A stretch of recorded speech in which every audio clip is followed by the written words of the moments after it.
Okay, guys. Okay, my hands are oily, but here we are, the 1979 rm125. And today we are kind of diving in just a little. Just taking off the clutch cover. So what I've started with is removing the drain plug. Yours won't look quite like this if my camera would focus on it. It's had a nut welded onto it, but that's okay because it works, right? That's all that matters. So you just want to remove that, drain it all out.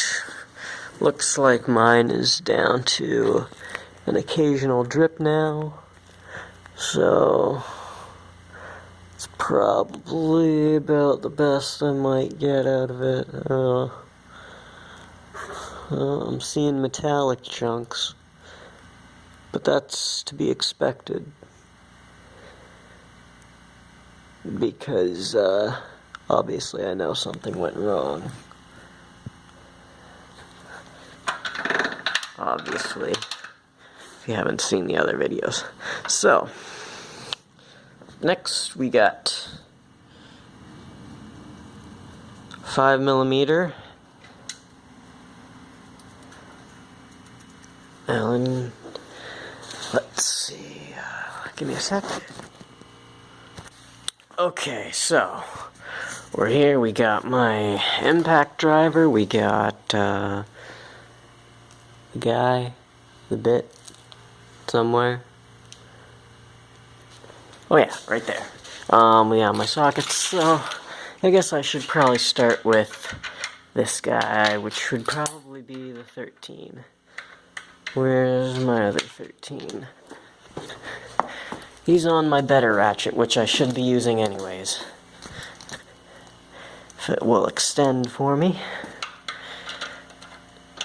This guy is gonna have to come all the way back before he's gonna go anywhere. So yeah, you gotta put it down and you wanna hold your knee there so it doesn't come back and slap your knuckles, because that will hurt. Okay.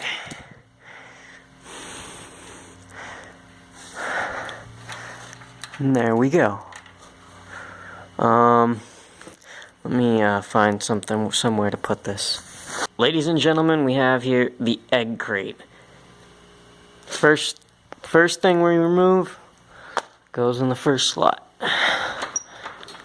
And then this guy, more or less, he just kind of comes off.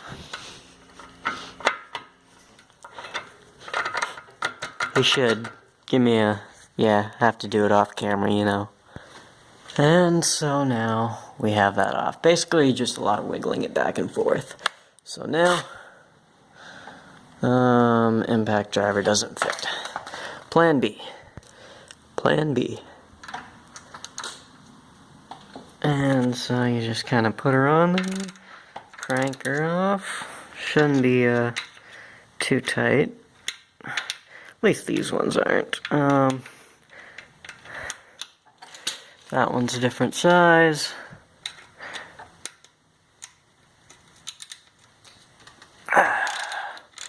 Not too bad.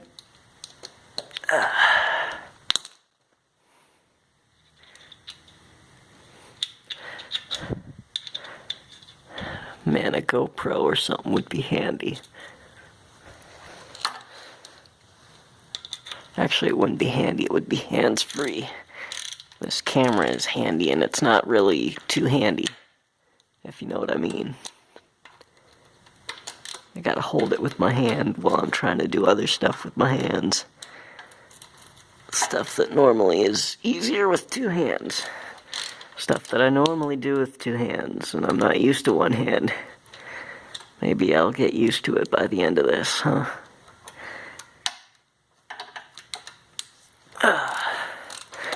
Yeah, none of these are not too bad. Yep, and then I'm missing behind the brake there. That brake lever may have to come off though, because I may not be able to really get it off. Yeah, probably not. So yeah, give me a sec. Okay, now we got this guy that fits on that guy. Can loosen up that guy. Which needs to happen. Which other guys? Who's that guy? That's the different guy.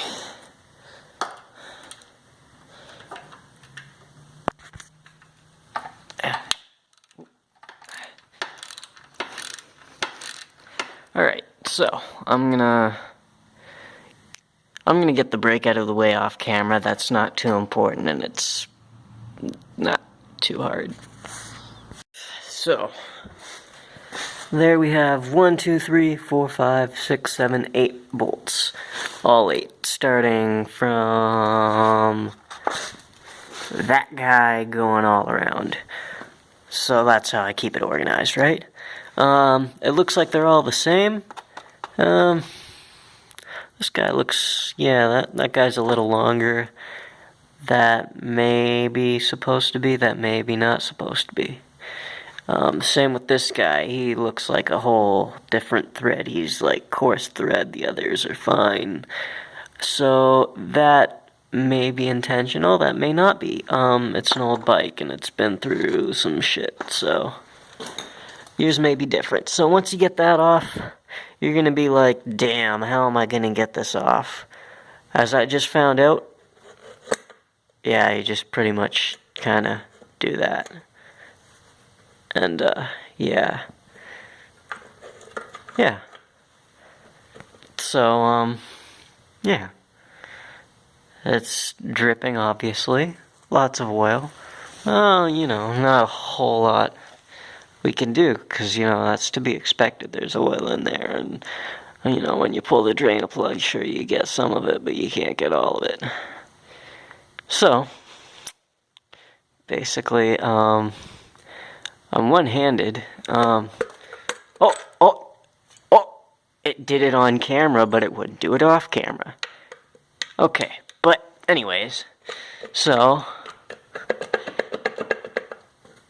yeah, basically, there we go. What do we have? Oh, we have him. Oh, dick. Oh, dick. One missing tooth on the one guy. 1, 2, 3, 4, it looks like, on the other guy. Shit.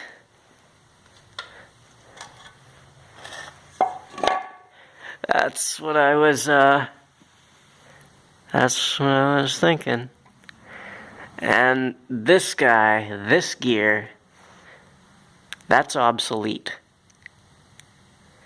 If you go around looking for them, you don't really find them.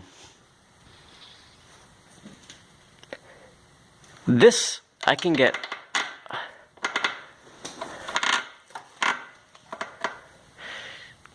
Yeah. Yeah. Okay, yeah. Yeah, oh shit, yeah, oh shit. There's the teeth. Fuck, I mean, at least they're staying out of harm's way, mostly. Fuck.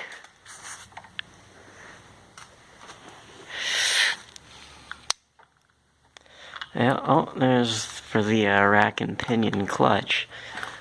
That's neat. I just want to make sure... Fuck, she's in gear. Fix that. I want to make sure my clutch has all its gears on it still. Oh, and I can't even spin it. Yes it does.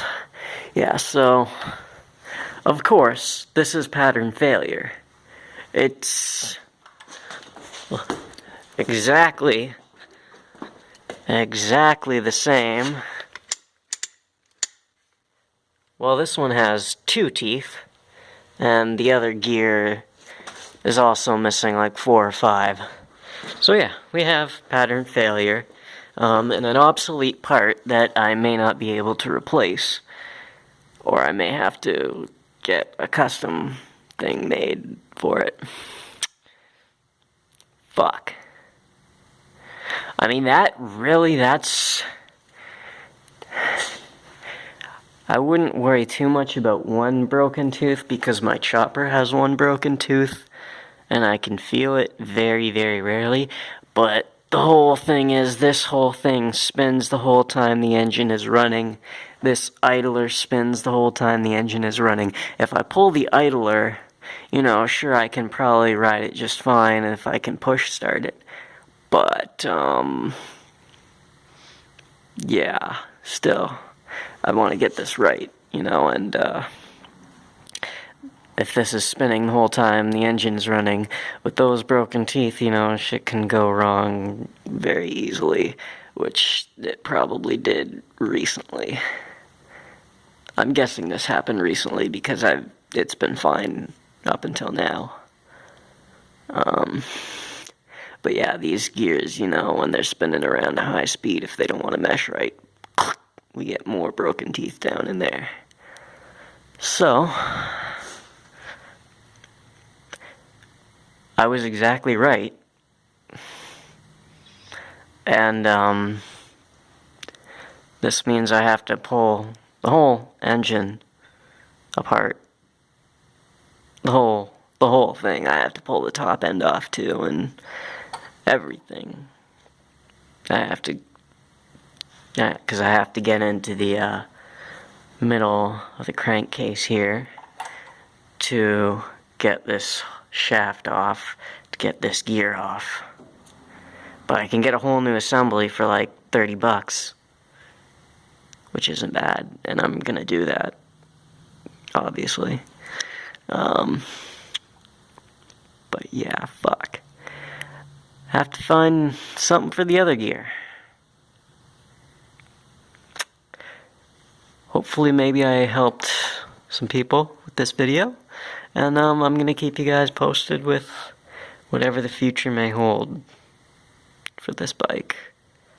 Stay tuned, guys. A quick thing I wanted to point out about the operation of the ratcheting mechanism here.